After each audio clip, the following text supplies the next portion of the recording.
मैया कहाँ से आई हो मेरी माँ? आगरा। आगरा? हाँ। कितने बच्चे हैं आपके? एक लड़का। एक लड़का है। तो आगरा तो यहाँ से बिल्कुल पास में है। कभी आया मिलने? नहीं आया। कितने साल हो गए आपको यहाँ? 4 से ज्यादा हो गए। 4 वर्ष यहाँ। हाँ। तो बेटा कभी नहीं आया? कभी बात नहीं करता आपसे? देखो आगरा यहाँ से 1 घंटे का रास्ता है। चाहे तो बेटा आकर अपनी माँ को मिल के क्षमा मांगे। मैं अच्छा क्या हो गया कि आपको यहाँ आना पड़ा? ब्याह हुआ था जब से ये अलग रहता था। विवाह के बाद बेटा अलग हो गया? अलग रहता था। मैं अलग रहती, किराए का मकान था। जो लोग महाराज जी कथा चला चैनल को सब्सक्राइब करना, वीडियो में देखते महाराज जी कथा। इस माने देखो महाराज जी से कौन सा ऐसे सवाल पूछा, वीडियो में देखते महाराज जी कथा। उन्होंने 25 साल से एक ही मकान में थी। उसने मकान खाली कराया तो मकान मालिक ने मकान खाली करा लिया, तो बेटे ने मकान ले लिया? नहीं, किराए का। नहीं, अब बेटा कहाँ है, किस मकान में है?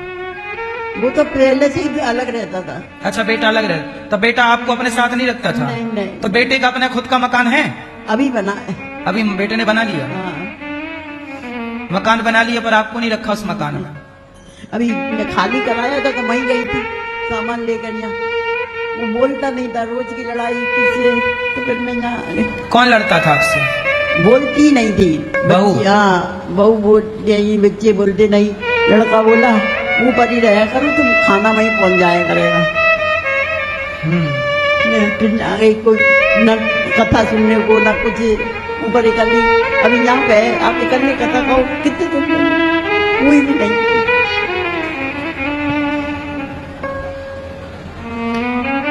तो जब आप आने लग गई तो बेटे ने रोका नहीं? नहीं, माँ नीचे ही बैठी थी, लेकिन यूँ नहीं गई कि तुम कहाँ जा रही हो। बेटे ने संपर्क भी नहीं किया कभी आपसे? हम लोगों ने संपर्क किया यहाँ से। जब हम लोग यहाँ कोई माँ को रखते हैं ना तो उनके बेटे को सूचित करते हैं कि आपकी माँ यहाँ आई है, भैया आप अपनी माँ को लेके जाओ। क्यों नहीं रखना चाहते? तो बेटे ने मना कर दिया कि हम नहीं आएंगे लेने और हम नहीं रखेंगे। अब जब बेटा साफ मना कर रहा कि हम अपनी माँ को नहीं रखेंगे, अब बताओ ये माँ आज जीवित है, आज वो देखने नहीं आ रहा है, सेवा करने नहीं आ रहा है, लेने नहीं आ रहा है, तो क्या आखिरी टाइम पे आएगा? इसकी कोई संभावनाएं हैं? कोई नहीं आएगा। कोई नहीं आएगा। कोई बात नहीं मैया, चिंता ना करिए। आपका ये बेटा है ना, ये दास अनिरुद्ध, हम सब आपके बेटा बेटी हैं। इन माओं की सेवा यहाँ इसलिए होती है क्योंकि ये बेसहारा माएं हैं।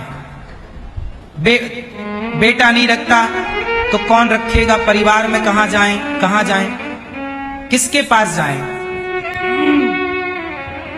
तो ये दास अनिरुद्ध ने इन माओं के लिए गौरी गोपाल बनाया कि चलो किसी के काम हम आए, किसी बेसहारा माँ का सहारा बन जाएं। इन माओं के लिए यहाँ पर रहने की व्यवस्था, खाने की व्यवस्था। मैया आपको यहाँ कोई तकलीफ तो नहीं है? कुछ नहीं बेटा, सब कुछ। आप यहाँ खुश हैं? बहुत अच्छी।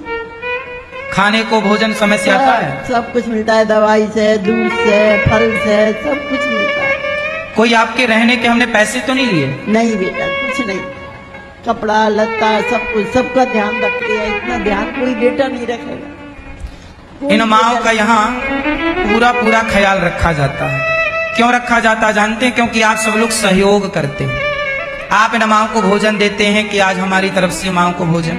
आप भी जरा सोचिएगा कि आप अपनी तरफ से इन माओं को भोजन कब बंटवाएंगे, आपकी तरफ से माओं को भोजन कब मिलेगा। आप देते हैं रात्रि को सबको 1-1 गिलास दूध। 309 माताएं हैं तो 309 गिलास दूध चाहिए। समय से माओं को भोजन, समय से कोई माँ बीमार पड़ जाए तो दवाई निःशुल्क होती है इन माओं को, चाहे 1 लाख की दवाई हो, चाहे 50,000 की। इन माओं के लिए आप भोजन का दान जरूर करें, मेरी आपसे विनती है, प्रार्थना है। गौरी गोपाल आश्रम में जो वृद्ध माताएं हैं, एक माँ को आप गोद ले लीजिए कि 309 माताओं में एक माँ की सेवा हम करेंगे, एक माँ का खर्चा हम उठाएंगे, एक माँ को जीवन भर रोटी हम देंगे। एक माँ की सेवा के लिए आप आगे आए, आप सब सेवाएं करेंगे तो इन माओं की सेवा होगी। मैया अब आप दास अनिरुद्ध को ऐसा आशीर्वाद दो कि सदा आपकी सेवा होती रहे। आपको कोई कष्ट तो नहीं है मेरी माँ? बेटा इतनी सेवा आप कर रहे हो, कोई नहीं कर सकता, कोई भी नहीं कर सकता। यहाँ पर एक आध जगह कोई रख के देखे, और घर में इतना सुख होता तो कोई आता क्या है? कौन अपनी औलाद को छोड़ के आता, ये बताओ। सही है, माँ कह रही है कि बच्चों का प्रेम मिलता, तो फिर कौन माँ बाप अपने बच्चों को बुढ़ापे में छोड़ेगा? सोचिए, कौन दादी अपने पोता को छोड़ देगी? कौन माँ अपने बेटे को छोड़ देगी? बच्चे जब इतना परेशान करते हैं, भाई बूढ़े आदमी को रोटी बाद में दो, इज्जत से तो रोटी दो, सम्मान बोल तो लो, प्यार की दो बातें। अब आप हमसे बात नहीं करेंगे और हमें बस ऐसी रोटी ला के रख देंगे, तो हम आपके घर में थोड़ी ठहर पाएंगे। इसलिए बुढ़ापे में थोड़ा सम्मान चाहिए ना, माँ बाप की हैसियत का सम्मान करते रहिए, इज्जत में कमी ना हो। माँ बाप की इज्जत करना सीखो, सम्मान करना सीखो। आओ, गौरी गोपाल में रह रही माताएं आपकी माँ है, किसी एक माँ का सहारा आप जरूर बनिएगा। यहाँ चल रही किसी भी सेवा में एक छोटा सा योगदान आपका हो, जिस लायक ईश्वर ने बनाया हो। एक मैया बोली, बेटा अनिरुद्ध, मेरे पास 10 रुपए हैं, क्या ये संतों की सेवा में जो भंडारा चलता है, क्या मेरे 10 रुपए से सब हो जाएगा, भोजन प्रसादी? मैंने कहा मैया आपकी श्रद्धा है तो हो जाएगा।